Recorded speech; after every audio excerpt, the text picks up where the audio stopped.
బాలకృష్ణ బోయపాటి కాంబోలో వచ్చిన super hit movie అఖండ. దీనికి సీక్వెల్గా అఖండ 2 తాండవం సినిమా రాబోతుంది. ఈ సినిమా డిసెంబర్ 5న రిలీజ్ కానుంది. ఇది బాలయ్య బాబుకు మొదటి పాన్ ఇండియా సినిమా. తెలుగుతో పాటు హిందీ, తమిళ్, కన్నడ, మలయాళ భాషల్లో కూడా రిలీజ్ చేస్తున్నారు.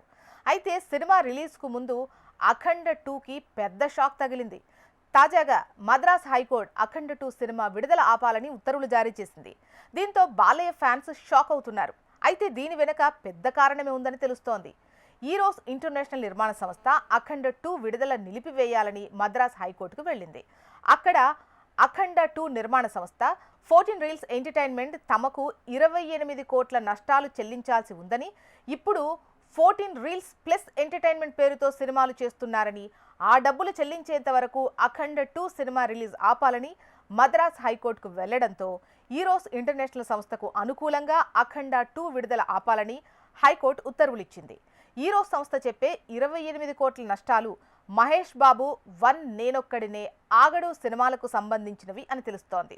ఆ 2 సినిమాలను 14 రీల్స్ సంస్థే నిర్మించింది. అయితే ఇది కేవలం తమిళనాడుకు మాత్రమేనా, లేదంటే దేశమంతా విడుదల ఆపాలా అనేది క్లారిటీ రావాల్సి ఉంది. ఎంతో ఆతృతగా ఎదురు చూస్తున్న బాలయ్య బాబు సినిమాకు రిలీజ్కు ముందు ఇలా అవ్వడం ఫ్యాన్స్కు షాక్ గురవుతున్నారు. మరి దీనిపై అఖండ 2 నిర్మాణ సంస్థ ఏమైనా స్పందిస్తుందా చూడాలి.